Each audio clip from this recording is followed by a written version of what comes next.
Hello everyone! If you enjoy my channel, please support me with one like, one subscribe, and one share. The house that changed me. What if the biggest mistake in my marriage had nothing to do with love, trust, or money, but with one ordinary house that almost made us walk away from each other forever? If someone had asked me a few years ago why Americans seem to care so much about real estate, I would have smiled politely and guessed it was about investment or building wealth. I was completely wrong. What I discovered changed the way I looked at marriage, family, happiness, and even the simple English conversations I practiced every day. Stay with me, because the truth surprised me more than anything else I have ever experienced, and by the end of this story, you may never look at a home the same way again. My name is Emily, and this is my story. I live in the United States with my husband and our 2 children. From the outside, our life looked calm and successful. We had stable jobs, healthy children, friendly neighbors, and weekends filled with backyard barbecues, school events, and grocery shopping. If you drove past our street, you would probably think every family there had already figured life out. That was exactly what I believed, too. But appearances can be incredibly convincing, especially when everyone smiles before closing the front door.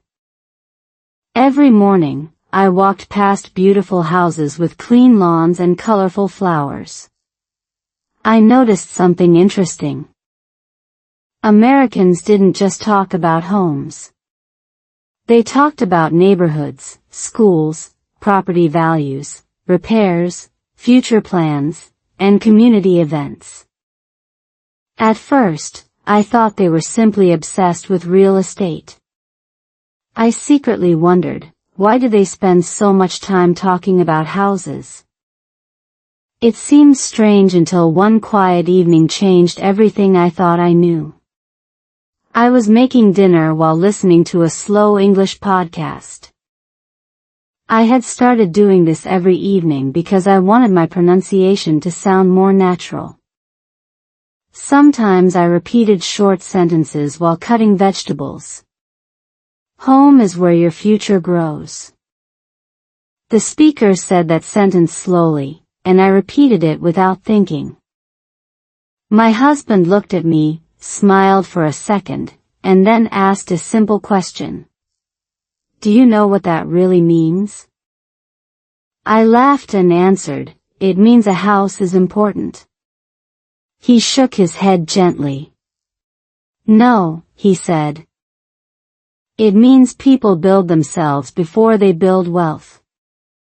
His words stayed in my mind long after dinner ended. That night, I couldn't sleep. I started paying attention to the lives around me instead of the houses themselves. Our retired neighbor spent every Saturday planting flowers with his wife. A young couple next door repaired their fence together instead of hiring someone else. Little by little, I realized something surprising. The house was never the real story. The people inside were. Still, I believed our own family was different. We were happy enough. We laughed together. We paid our bills. We planned vacations. Everything seemed perfectly normal. Then something happened that I never expected.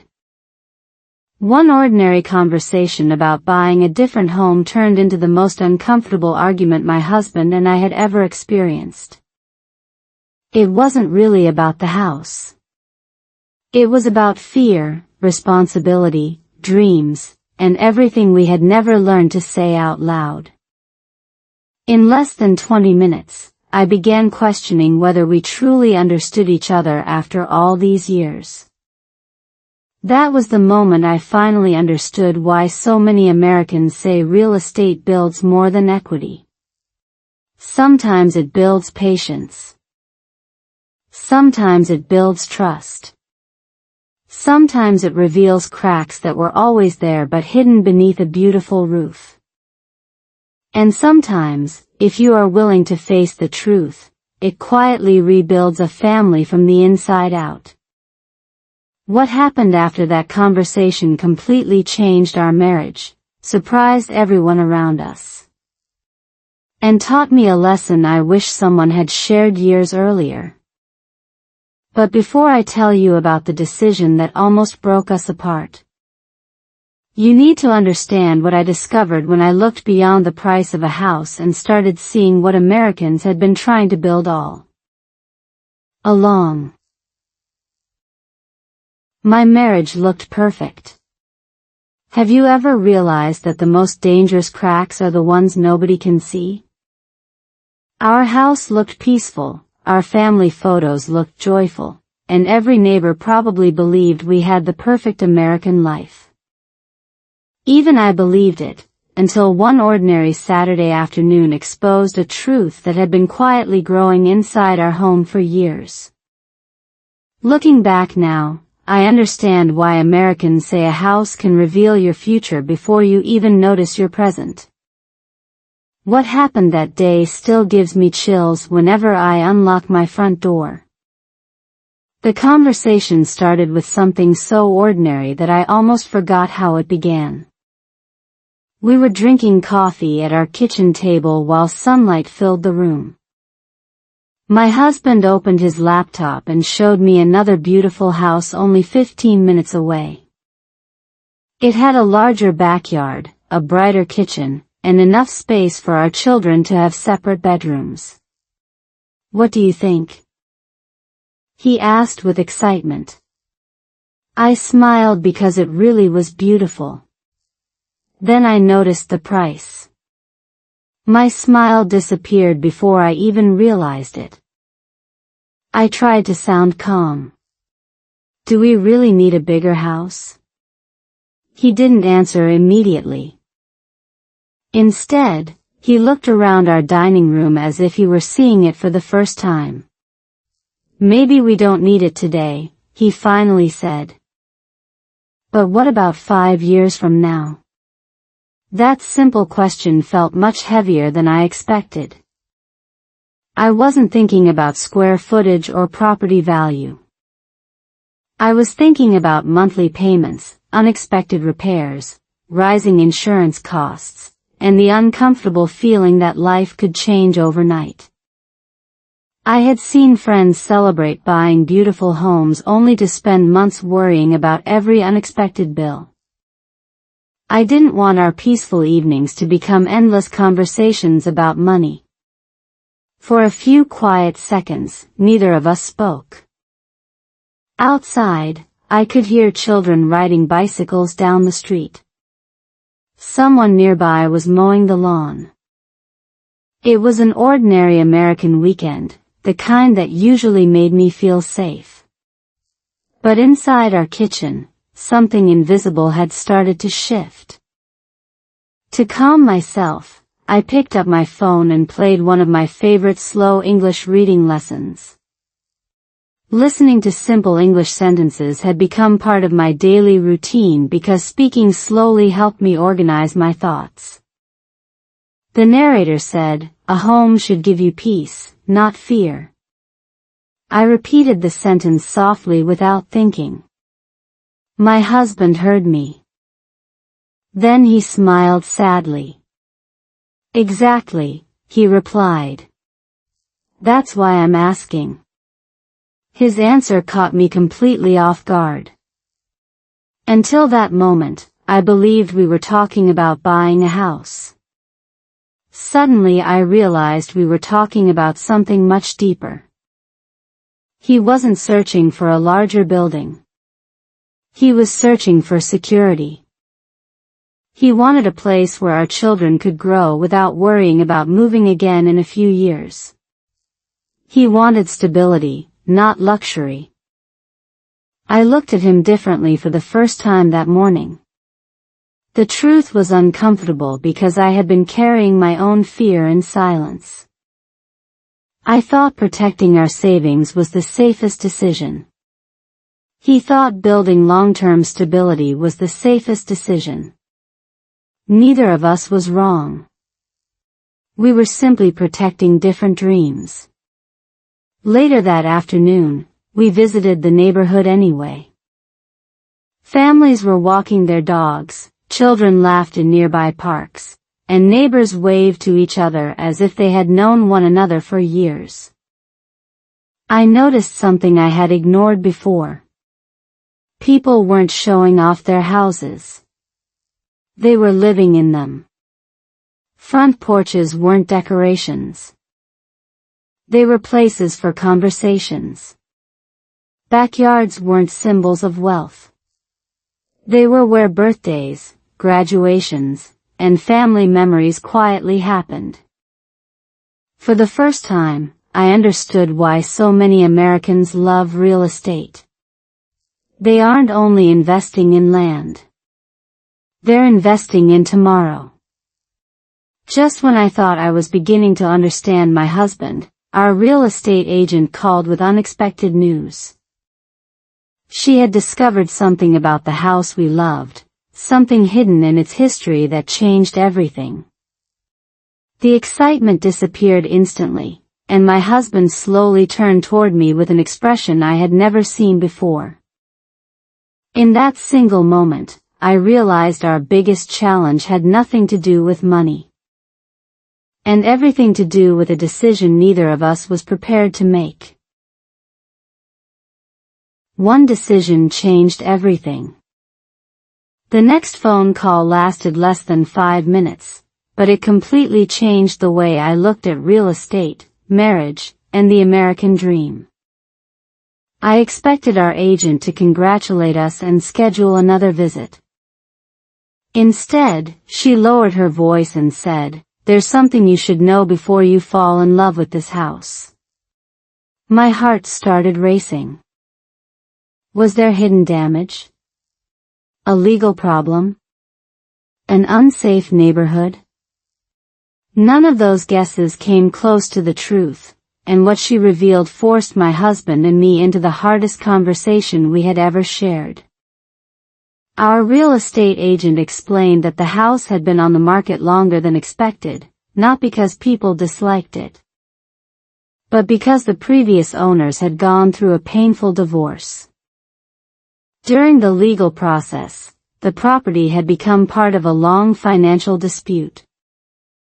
Everything had already been resolved, and there were no legal issues left, but many buyers had walked away after hearing the story. They wanted a fresh beginning, not a home connected to someone else's heartbreak. I looked at my husband, expecting him to lose interest immediately. Instead, he surprised me. He quietly asked, "Does the house know what happened?" The question sounded strange at first, but then he smiled. "People make memories," he said. "Houses don't." I couldn't answer. For some reason, I kept imagining the family who had once laughed in that kitchen, celebrated birthdays in the backyard, and probably believed they would stay together forever. Their story had ended differently than they expected. It made me uncomfortable because it reminded me that no marriage comes with guarantees. That evening, I couldn't stop thinking about it. To clear my mind, I went for a walk around our neighborhood. The sun was setting, children were still playing basketball in a nearby driveway, and neighbors were watering flowers before dinner. Everything looked peaceful. Yet I suddenly realized something I had never noticed before. Every beautiful home on my street probably carried invisible stories. Some families were celebrating promotions. Others were recovering from illness. Some couples were deeply in love. Others were quietly trying to repair broken trust. From the outside, every lawn looked perfect. Inside, every family was writing a different chapter. When I returned home, I opened my notebook where I practiced simple English each evening. Writing short sentences had become one of my favorite habits because it helped me slow down and think clearly. That night, I wrote only one sentence. A home cannot promise happiness. Then I added another. But it can become the place where happiness is rebuilt. Reading those words out loud felt strangely comforting. The next morning, my husband joined me at the kitchen table before work. Neither of us mentioned the divorce connected to the house. Instead, he asked a different question. If we never buy another home, what kind of family do you want us to become? I wasn't expecting that. For the first time, the conversation had nothing to do with interest rates, square footage, or market prices. We talked about eating dinner together more often, helping our children feel safe enough to share their worries, inviting neighbors over for summer barbecues, and creating traditions that our kids would remember long after they became adults. Somewhere during that conversation, I finally understood why so many Americans love real estate. It isn't because every house becomes more valuable. It's because they hope the life inside it will. That realization lifted a weight from my heart, but it didn't solve our biggest problem. Later that afternoon, our agent emailed us the inspection report. Most of it looked perfectly normal until one small note near the bottom caught my attention. It wasn't highlighted. It wasn't written in bold. In fact, many buyers might have skipped right past it. But when my husband read that single sentence, the color slowly disappeared from his face. He looked at me without saying a word. I knew immediately that whatever we were about to discover had nothing to do with the previous owners, and everything to do with the future we were trying so desperately to build. Why Americans think differently. I expected the inspection report to reveal a cracked roof, old plumbing, or expensive repairs. Instead, one short sentence buried near the bottom almost convinced me to walk away from the house forever. It wasn't dramatic enough to make headlines, but it was powerful enough to change the way I understood why so many Americans never rush into buying real estate. My husband read the line twice, looked at me in complete silence, and whispered, "This isn't a problem with the house. It's a test for us." At that moment, I had no idea that one small detail would become the turning point in our marriage. The report explained that the home would likely need several major upgrades within the next few years. Nothing was broken today. Nothing was unsafe. Everything passed inspection. But the heating system was aging. Parts of the roof would eventually need replacement. And the exterior paint would require maintenance sooner than expected. It wasn't a disaster. It was simply reality. I leaned back in my chair and sighed. All I could think about were numbers. More expenses. More responsibilities. More unexpected surprises. For a moment, I wondered if we should simply stay where we were and avoid all the risk. My husband closed the report and smiled in a way that confused me. "Every family buys more than a house," he said quietly. "They buy future responsibilities." That sentence stayed with me. Over the next few days, I began paying closer attention to the families around us. One neighbor spent his Saturday replacing old fence boards with his teenage son. Across the street, another family painted their front porch together while laughing at mistakes that left paint on everyone's clothes. Nobody complained that homeownership required work. In fact, they almost seemed proud of it. One afternoon I asked our elderly neighbor why he never hired someone to do all the repairs. He laughed. "If I fix everything myself," he replied, "I'm not just protecting my house. I'm protecting my memories." That answer surprised me more than I expected. Until then, I had viewed maintenance as another bill. He viewed it as another chapter. That evening I sat outside with a cup of tea while listening to one of my favorite slow English reading recordings. The speaker repeated a simple sentence several times. "A house grows with the people inside it." I whispered the sentence again and again, paying attention to every word. It was easy English. But the meaning felt much deeper than the grammar. For the first time, I understood why learning English through real-life stories felt so different. The vocabulary stayed in my memory because it was connected to emotions I was actually living. Little by little, my fear began to change. I stopped asking, "How much will this house cost us?" Instead, I started asking, "What kind of life could we build here?" The difference was surprisingly powerful. My husband noticed it before I did.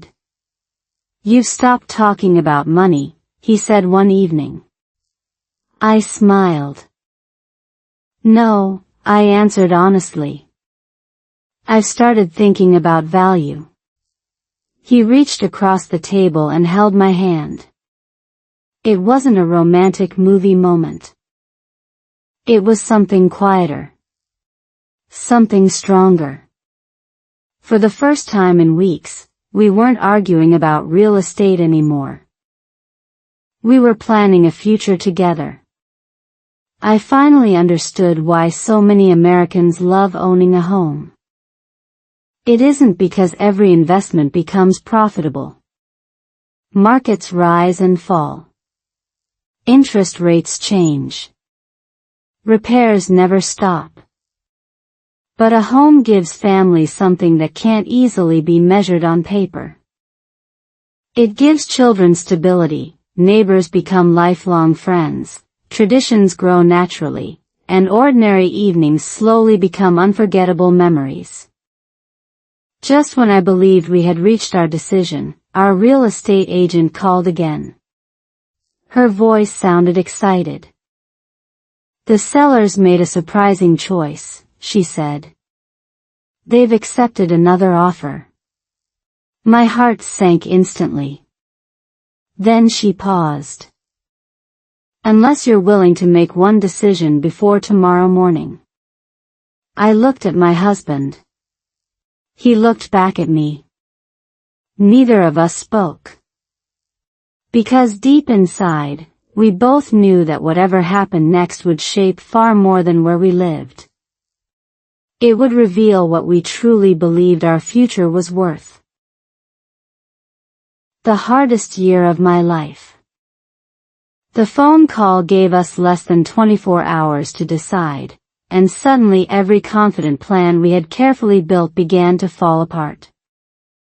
We could increase our offer and risk carrying a heavier financial burden. It sounded like a decision about real estate, but deep inside I knew it was something much more personal. That single night forced me to confront a question I had avoided for years.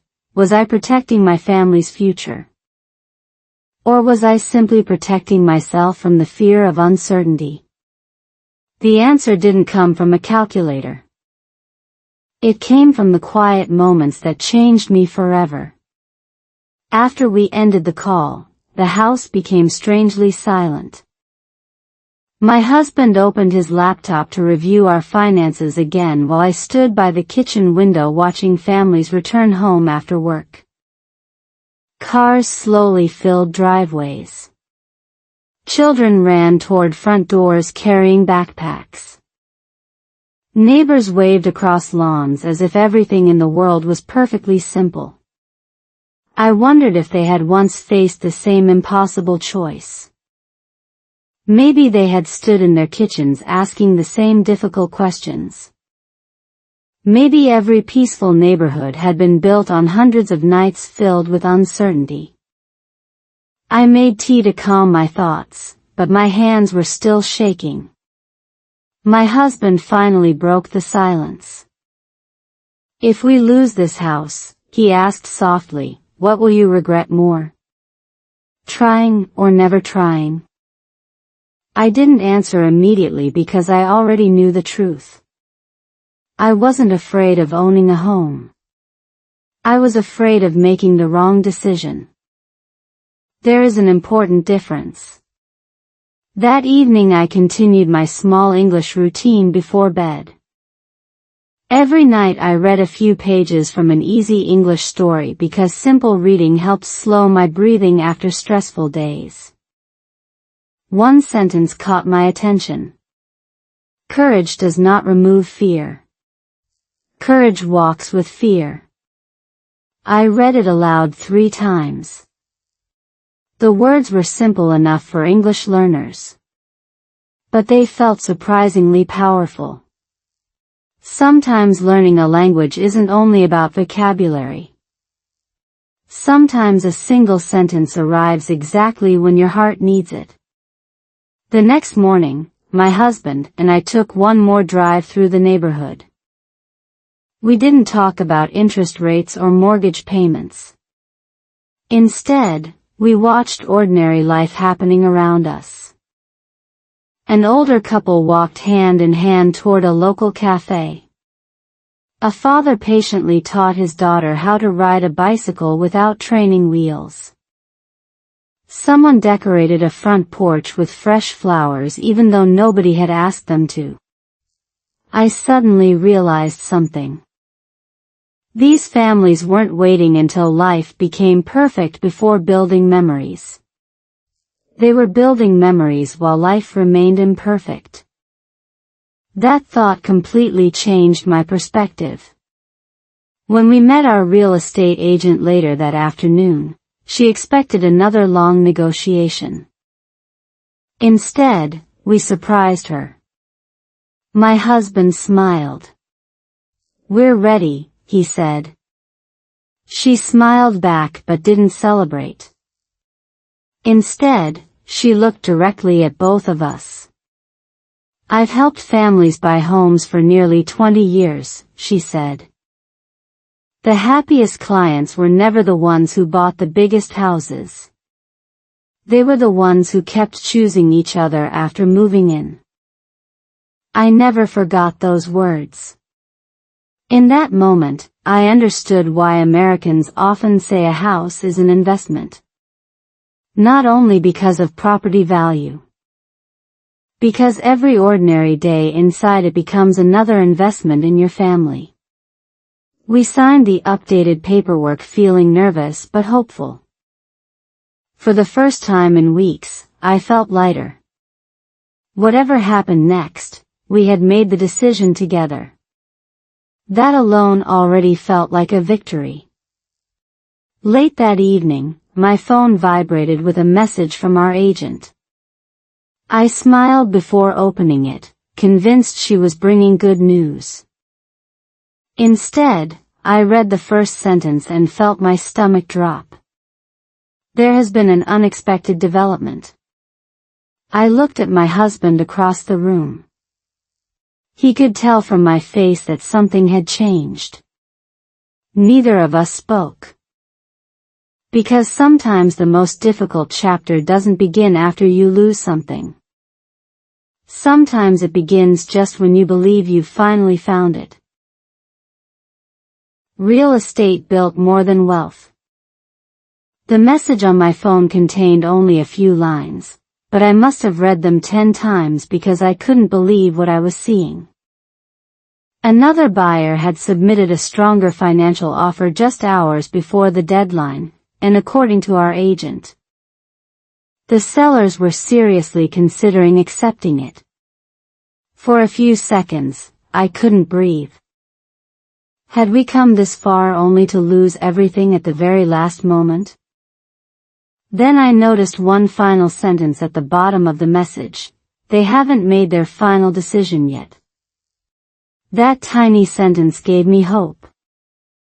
But I had no idea that the reason behind the seller's hesitation would completely change how I understood the true meaning of real estate in America. I looked across the living room at my husband. He wasn't angry. He wasn't frustrated. He simply asked, "What matters most to us right now?" That question surprised me because I expected him to talk about numbers. Instead, he was talking about priorities. I sat beside him, and for several quiet minutes neither of us spoke. Outside, the evening was calm. A few neighbors were walking their dogs while children laughed somewhere down the street. Life continued exactly as it always had, even though my heart felt like it was racing. Finally, our agent called. Her voice sounded different this time. "The sellers received a higher offer," she explained, "but they've asked me something unusual." I held my breath. They want to know who plans to make this house a home. I thought I had misunderstood. Our agent laughed softly. "They're retiring and moving closer to their grandchildren," she continued. "Money matters, of course. But they also care about the family that will live here after they're gone." For several seconds, I couldn't say anything. Until that moment, I had assumed every real estate decision in America was purely financial. I was wrong. Some people still cared deeply about what happened after the closing papers were signed.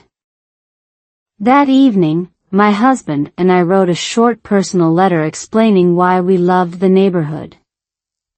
How excited our children were about the nearby park, and how we hoped to build many years of family memories there. It wasn't a dramatic letter. It wasn't designed to persuade anyone emotionally. It was simply honest. While writing, I noticed how often I paused to choose the right English words. My daily slow English reading practice suddenly became useful in a real situation. Simple expressions like, "We hope to grow here," "Our family values community," and "We want a place to call home," felt natural because I had practiced similar phrases many times before. In that moment, I smiled. Learning English wasn't only helping me communicate. It was helping me express my heart. The following afternoon, I visited a local coffee shop while waiting for news.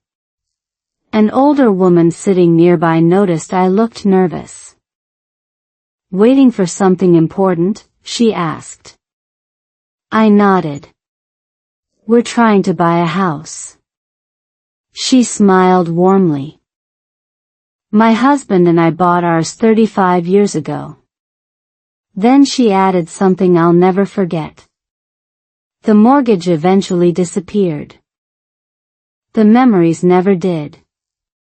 I repeated her sentence quietly in my mind all afternoon. It was such a simple idea. Yet it explained something I had been struggling to understand for weeks. Real estate builds more than wealth. It builds birthday parties that children remember decades later. It builds family dinners after difficult days. It builds quiet mornings, holiday traditions, backyard conversations, and countless ordinary moments that slowly become life's greatest treasures. For the first, late that evening, my phone rang again. This time it was our agent. She sounded excited. "I have good news," she said. My heart immediately filled with relief. Then she continued. But before I tell you the final decision, there's one condition the sellers have asked you to consider. I looked at my husband. He looked back at me. Whatever that condition was, I could already feel that our journey wasn't over yet. In fact, it was about to become more meaningful than either of us had ever imagined. The home my children remember. The condition the sellers gave us wasn't about paying more money, closing faster, or changing the contract. It was something so unexpected that I stared at my phone in complete silence. My husband thought something had gone wrong again until I slowly looked up and said, "They want to meet us." At first, I couldn't understand why anyone selling a house would care about the people buying it. But after that meeting, I finally discovered a truth about American family life that no real estate website, financial guide, or market report had ever explained. It wasn't the house they were protecting. It was the memories still living inside it. A few days later, we met the sellers on a warm Saturday afternoon. They welcomed us with genuine smiles instead of formal handshakes.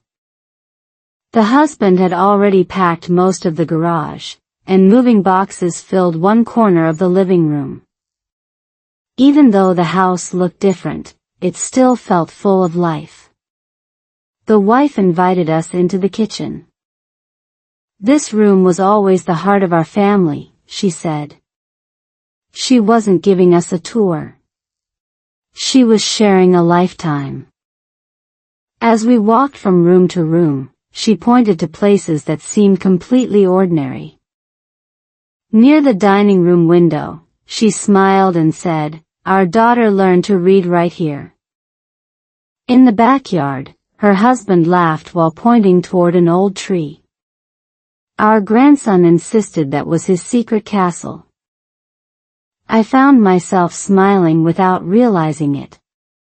Until then, I had measured houses by bedrooms, kitchens, and square footage.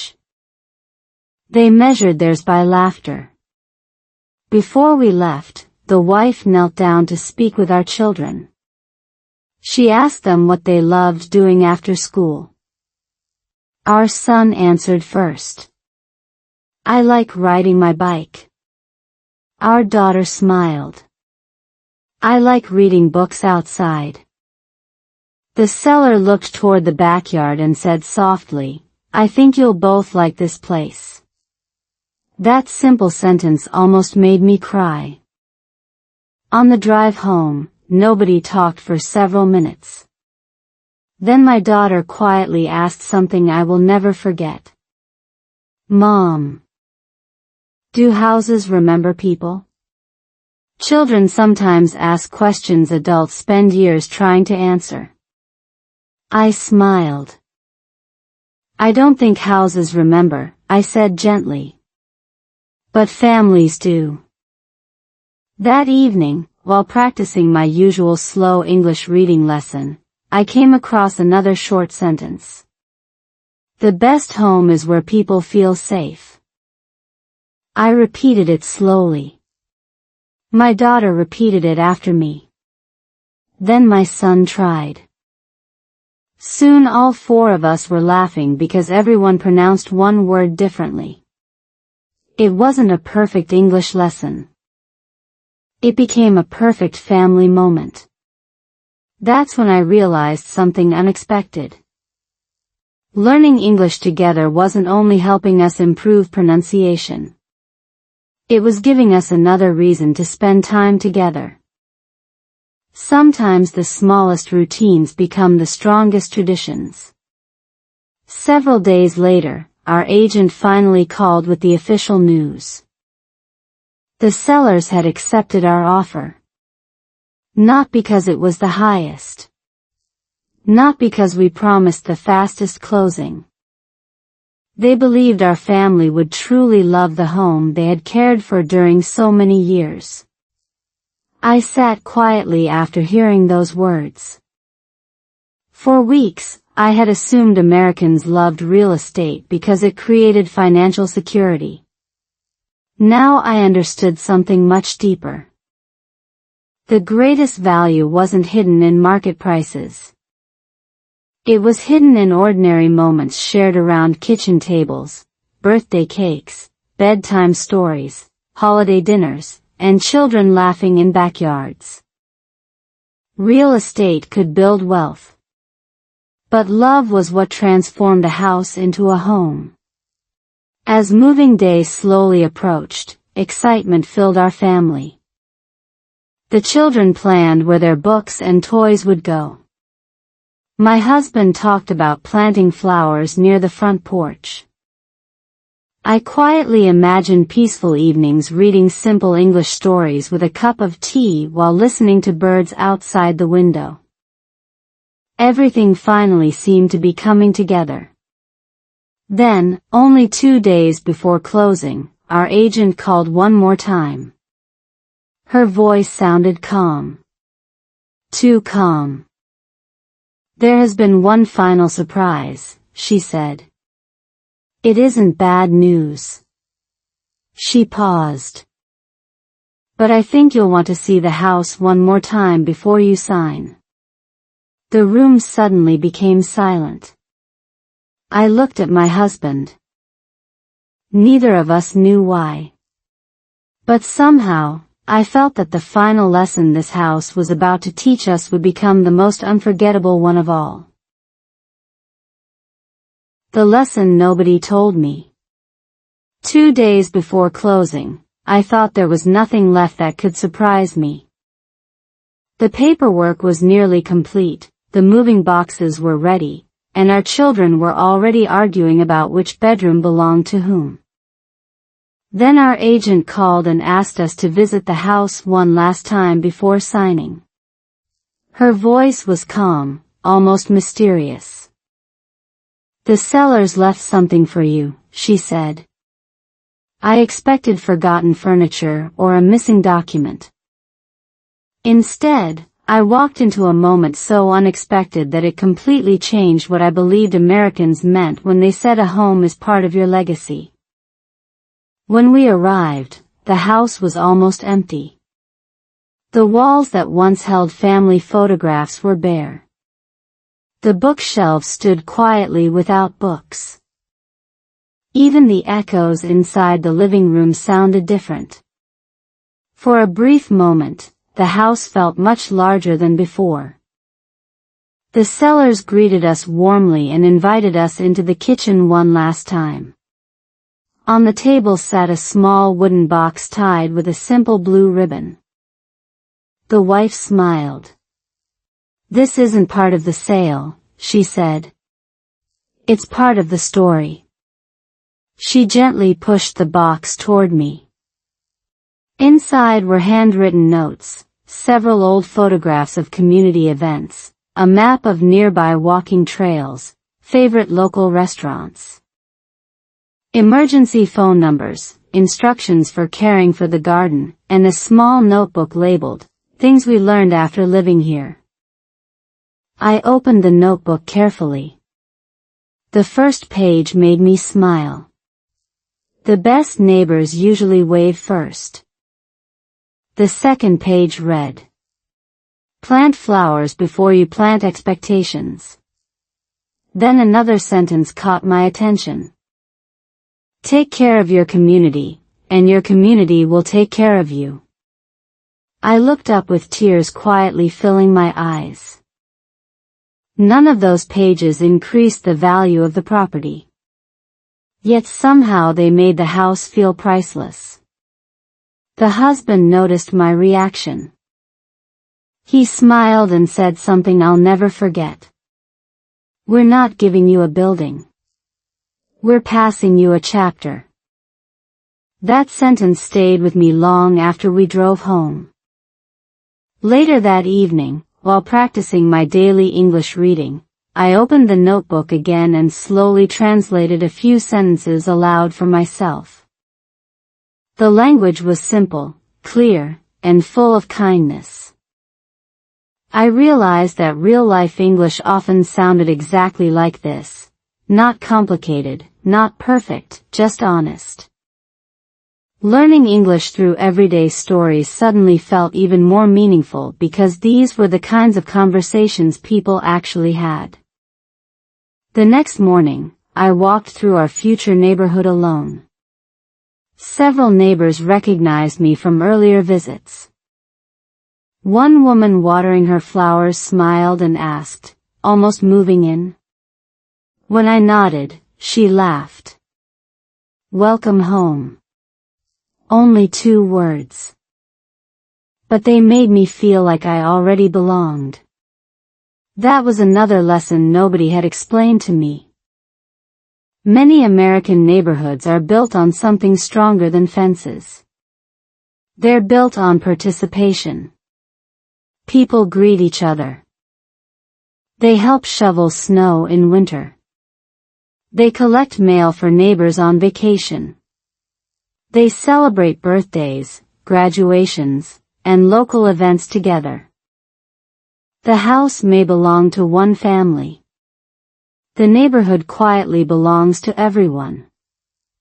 As I continued walking, I realized my understanding of real estate had completely changed. At first, I thought Americans loved homes because they represented financial success. Then I believed they represented security. Now I understood something even deeper. A home becomes valuable because it gives ordinary people a place to build extraordinary lives one quiet day at a time. That evening, our children asked if they could choose one tradition to begin after we moved in. My son wanted Friday pizza nights. My daughter wanted Sunday reading afternoons in the backyard. My husband smiled. I quietly added one more. Every evening, just 15 minutes of slow English reading together before bedtime. Not because anyone had to. Because one day those simple moments might become the memories our children treasure most. Everything finally felt complete. The closing appointment was scheduled. The papers were ready. The keys were waiting. Then, late that night, my phone buzzed with a message from our lender. I opened it expecting another routine update. Instead, I read one unexpected sentence that made my heart stop. "There is one final issue we need to discuss before tomorrow."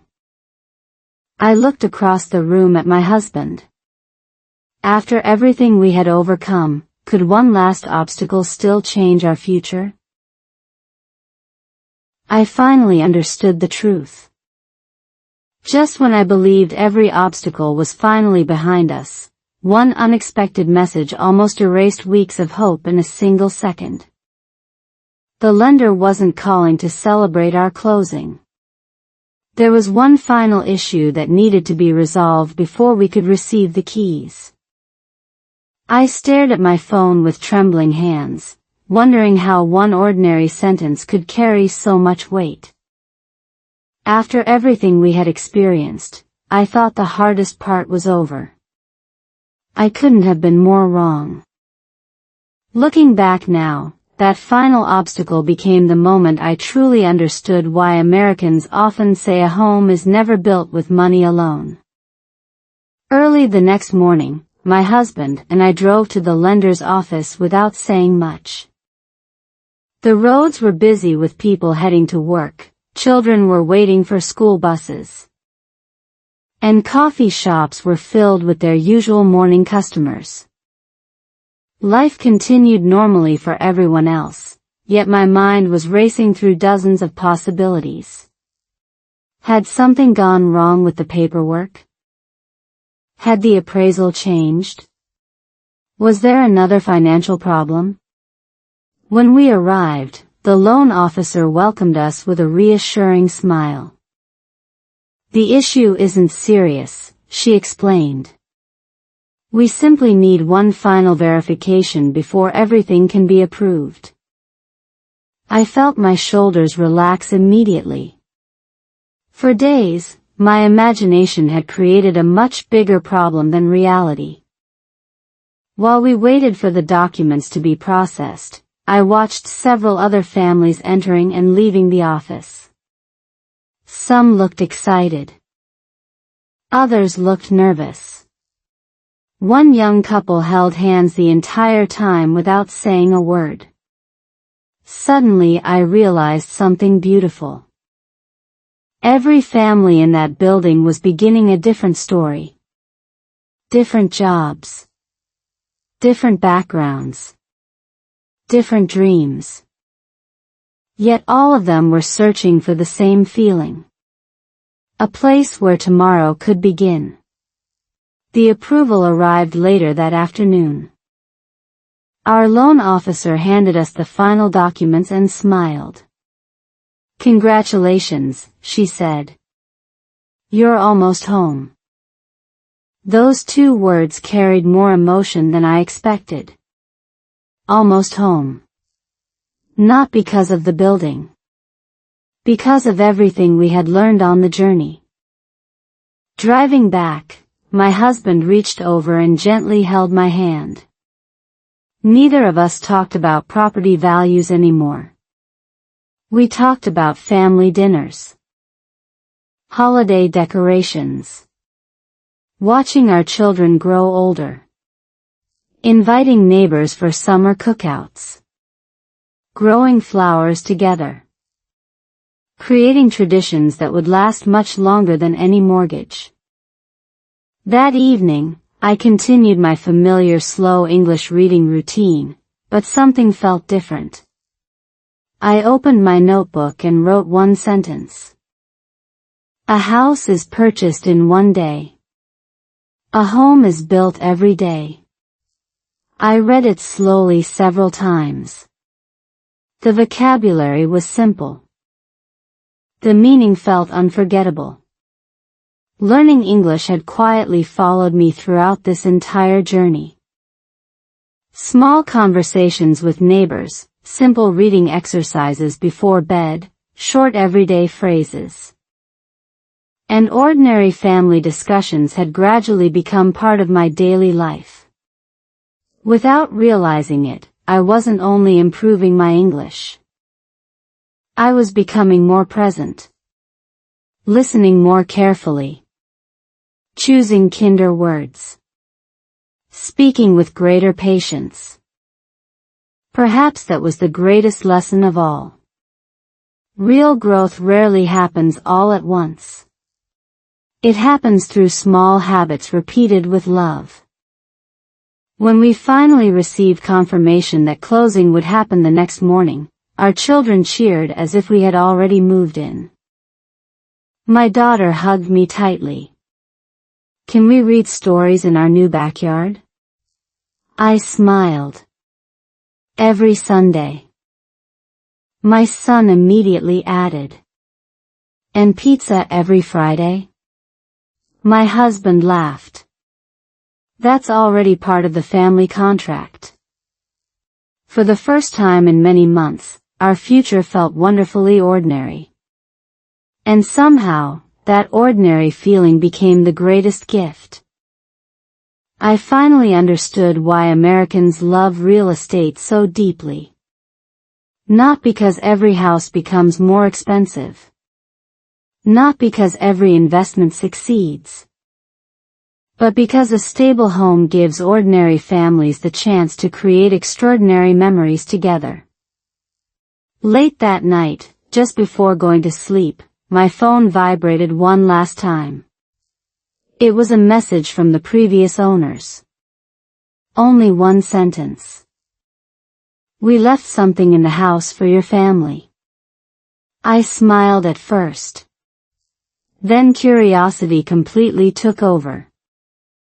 Because after everything we had already discovered, I couldn't imagine what final surprise could possibly still be waiting behind that front door. The house built our future. The first time I unlocked the front door with our own key, I expected to feel excitement. Instead, I felt something much deeper. My hands paused on the doorknob because I remembered every sleepless night, every difficult conversation, every fear that almost convinced us to walk away. Then I remembered the final message from the previous owners. We left something in the house for your family. I thought it would be a forgotten box or a small gift. What we found instead became the most unforgettable ending to our journey, and the reason I finally understood why so many Americans believe real estate builds far more than wealth. The house was completely empty. No furniture. No decorations. Only sunlight quietly filled each room. Our footsteps echoed across the hardwood floor as the children ran from room to room laughing with excitement. Then my husband noticed a small envelope taped inside one of the kitchen cabinets. On the front were just 4 simple words. For the next family. I carefully opened it. Inside was a handwritten letter. The previous owners thanked us for loving the house before we even lived there. They wrote that every family leaves behind something invisible that cannot appear on any inspection report or property listing. They hoped we would fill the rooms with laughter instead of perfection, forgiveness instead of pride, and ordinary evenings that one day would become extraordinary memories. Near the end of the letter, one sentence made me stop reading for a moment. If this house teaches your family to love each other a little more, then it has already become priceless. I looked at my husband. Neither of us spoke. We didn't need to. Sometimes silence carries more meaning than words. Our children immediately began imagining where the Christmas tree would stand, where birthday balloons would hang, and where they would build blanket forts on rainy weekends. They weren't asking how much the house was worth. They were already filling it with dreams. That afternoon, we placed only a few folding chairs in the living room because our furniture hadn't arrived yet. We ordered pizza. The children sat on the floor. We laughed more than we had in weeks. It wasn't a perfect home. It was already becoming our home. Later that evening, after the children fell asleep, I continued the small habit that had quietly followed me throughout this entire journey. I opened a simple slow English reading book. The first sentence I saw was almost unbelievable. Home is the place where love becomes a habit. I smiled. Then I read it aloud. My husband repeated it after me. We both laughed because after everything we had experienced, those simple English words suddenly carried an entirely new meaning. Throughout this journey, I thought I was learning why Americans love real estate. Now I finally knew the answer. It isn't because houses always increase in value.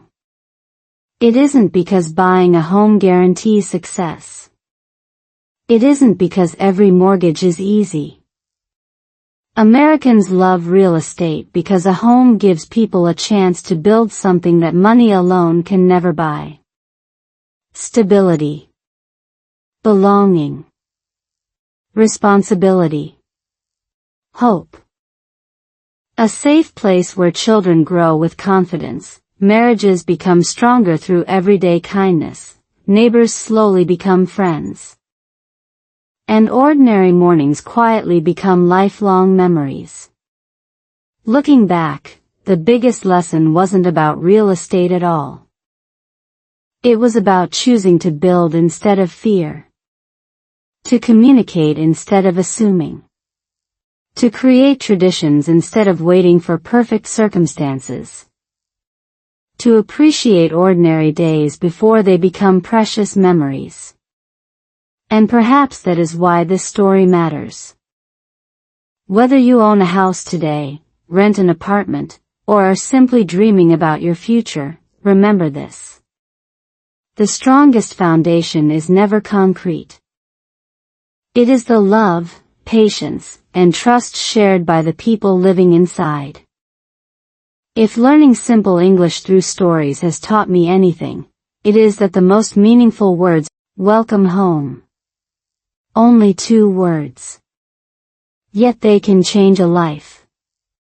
Thank you for spending this journey with me. I truly hope my story encouraged you to see your home, your family, and your future with fresh eyes. Keep practicing English one small step at a time, keep building beautiful memories with the people you love. And never underestimate the power of ordinary moments. Sometimes they become the chapters we treasure most.